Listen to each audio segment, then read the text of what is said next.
What is going on, everyone? So we've pretty much compared every single newer device to the Pixel 3 XL, besides the Pixel 2 XL, because I'm getting that in a couple of days, so that review's coming. But let's take a look back at the older big brother of the Pixel 3 XL, which is the Pixel XL, the original one. Now, since I haven't gotten the Pixel 3 XL in hand, this is literally just going to be a quick impressions video, not a full-on review, but once I do get it, I'm going to do a full-on review. But this is pretty much to see if you have a Pixel XL, should you update? Or if you have neither, which one should you get? Now, keep in mind that the Pixel XL is about a third of the cost as the Pixel 3 XL.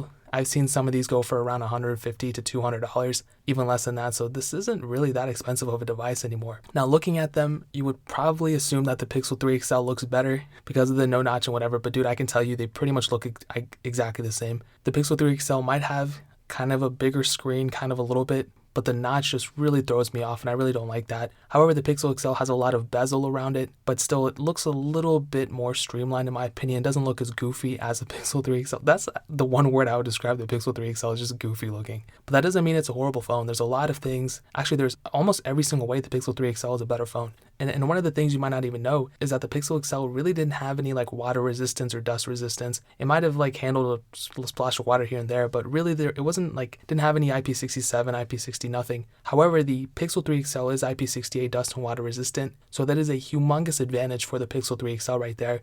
If you're an active person, if you go swimming a lot, or I don't know, we're all around water all the time. The planet is like 75% water, so you're bound to get water on it eventually. So having that type of advantage of IP68 dust and water resistance would really help you out, and I think it's worth it in that opinion. In terms of screens though, we have a 5.5-inch AMOLED screen on the Pixel XL, but we have a 6.3-inch AMOLED screen on the Pixel 3 XL. Now the resolutions are pretty much the same. It's a little bit higher on the Pixel 3 XL because it's a bigger screen, but the PPI is actually a little bit higher on the Pixel XL, the original one. So is it fair to say that the Pixel XL has a higher resolution screen or a better looking screen? That's a tough one. I will have to get the Pixel 3 XL in my hands in order to test it, but I'll say both panels are good. The Pixel 3 XL might have an advantage, but it's kind of weird the PPI was lower. I don't really get that. Now, in terms of software, this is where the Pixel 3 XL has the advantage. It's going to be prolonged in life. It's going to have a longer life than the Pixel XL if you get it now. Technically, they both last the same amount of years. But if you get the Pixel XL right now, I think you're going to get one more version of Android, maybe. You might get Android 10.0 on it, but I don't know yet. Whereas on the Pixel 3 XL, it literally just started, so you're going to get 3 or 4 versions of Android on it. I mean, you're going to be first in line to get it, and the Pixel XL is kind of on the end of life right now. It doesn't mean it's a horrible phone, it just means that within the next year or two, it's going to be pretty much phased out, but it had a pretty decent run in terms of an Android phone. So yeah, in terms of longevity of it, if you get these phones now, the Pixel 3 XL will last you much longer, obviously, than the Pixel XL. Now, in terms of the performance, I honestly never had a problem with the Pixel XL's performance. I thought it was pretty good overall. In terms of the specs, we go from a Snapdragon 821 processor to a Snapdragon 845. We go from a quad-core 2.15 GHz CPU to an octa-core 2.5 GHz processor thing. We go from an Adreno 530 GPU on the Pixel XL to an Adreno 630 on the 3 XL. Weirdly enough though, you actually have the same amount of RAM on both these devices, so you have 4 gigs of RAM, and that's really what surprises me. I'm surprised Google didn't push any more RAM onto the newer device. It makes absolutely no sense because we have devices now that have like 5, 6, 7, 8 gigabytes of RAM, and we have Google still using the same amount of RAM as the phone 2 years ago. And I was pretty surprised when Google used the same RAM as last year. I didn't even realize until now that they used the same RAM this year too from the Pixel XL. That's insane. And low-key, Apple kind of did the same thing with the regular versions of their iPhones, not the Plus variants, but the Pixel 3 XL has the same amount of RAM as a phone from 2016, and that's kind of strange. Their own phone from 2016. So they really should have added the RAM there. At least 1 more gigabyte of RAM to kind of differentiate it, but I mean, what are you going to do, you know? Now, in terms of the cameras, it's kind of funny because we go from a 12.3 megapixel camera on the Pixel XL to a 12.2 megapixel sensor. So technically speaking, the Pixel XL had a higher megapixel count than the Pixel 3 XL, but megapixels are not everything. When I had the Pixel XL, I thought it was a very good camera. It was very capable. You were able to shoot 4K, and they pretty much future-proofed it because it was so good. A lot of software enhancements as well. With the Pixel 3 XL, it's only going to be better, you know, it's going to be a much better camera. I'm unsure if the Pixel XL, the original one, had optical image stabilization. so I'll just throw it out there that it doesn't say it does, but it might, so I don't want to hold it against it. I will say that a lot of the enhancements that the Pixel 3 XL also brought this year is pretty much software based. That's what Google is saying. And they're saying that some of those software based features that the Pixel 3 XL is going to get, the Pixel XL is also going to get. So you will be able to get some of the features that the Pixel 3 XL has on the Pixel XL. So if that kind of speaks to you, just kind of keep that in mind.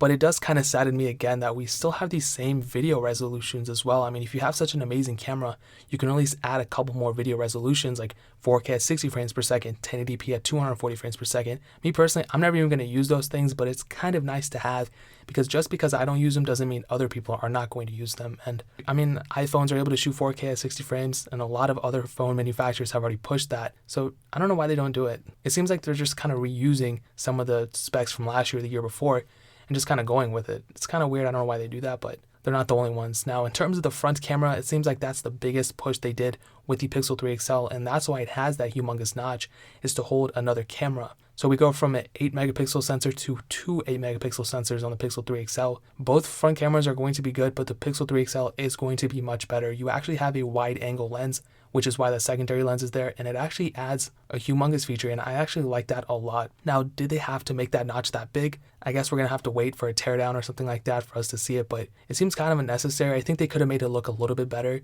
I think the Nexus 6 looked amazing. It had a 6-inch screen, almost bezel-less, not even really, but that had front-facing speakers and everything, and I really wish they took that kind of design language and put it on here. The Nexus 5 was amazing, the Nexus 6P looked good, and then they switched to this. I don't know why they do it, but I guess it is what it is. Now, in terms of battery life, this is the weird thing. I'm going to say that quite possibly the Google Pixel XL, the original one, will have better battery life than the Google Pixel 3 XL, because we go from a 3,450 mAh battery to 3,430 mAh battery, so they're almost the same battery size, I will say. But because the Pixel XL is a little bit less underpowered than the Google Pixel 3 XL, meaning it's less powerful, it'll only make more sense if the Pixel XL would last longer if both batteries were at 100%. Now, if you're getting this phone used, there's a good possibility that the Pixel XL probably has a smaller battery now, not physically smaller, but usually batteries over time deteriorate. So if you're getting this phone used now, I'll probably say it's about like 85%, 80% of what it was. Unless you get the battery changed or you get it brand new, then that's different. But I'll say that from my experience, I'll probably say the Pixel XL might last longer than the Pixel 3 XL, depending on a lot of variants. But if you use them the same and everything, you might get better battery life on the Pixel XL. Now, some other notable things to note, both phones do have fingerprint sensors, really, really nice. The Pixel 3 XL does have front-facing speakers, where the Pixel XL does not.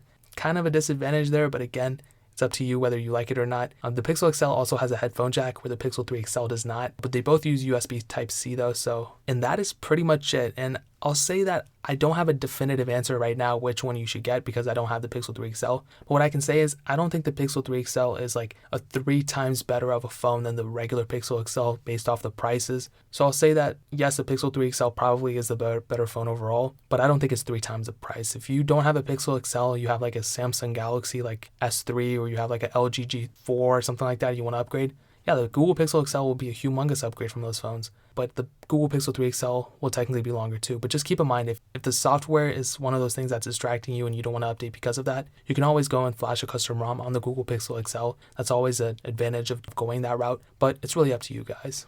And that is pretty much it. If you want to pick up a Google Pixel XL, I'll leave a link in the description. If you guys have any questions or anything, leave it down in the comment section below. Hit that like button, that'll mean so much, but definitely hit that subscribe button. Every single subscriber we get really does count, so it means so much if you guys could hit that. Also check out the other links down in the description as well. My Twitter, my Instagram, my second channel, Lo-Fi Alpaca. I do a lot more like iOS reviews and iPhone reviews and stuff like that. Let me know if you guys want to see some Android comparisons as well.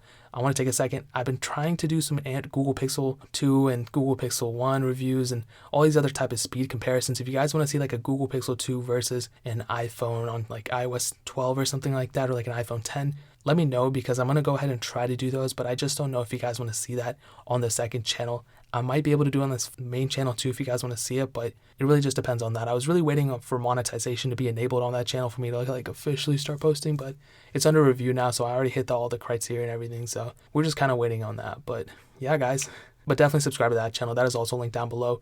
And also with the Amazon link, if you guys want to go purchase another phone or anything like that, definitely get it through that link too, because every single person who purchased something through that link, it actually helps me like get more phones and do more giveaways and stuff like that. So it's really helping all of us. It doesn't cost you anything, so it means so much if you guys could do that. Check out the other links down too, my Twitter, my Instagram, I think I already said that. But more importantly than everything else, I love every single one of you guys. Hopefully I'll catch you guys in the next video. Peace out till then.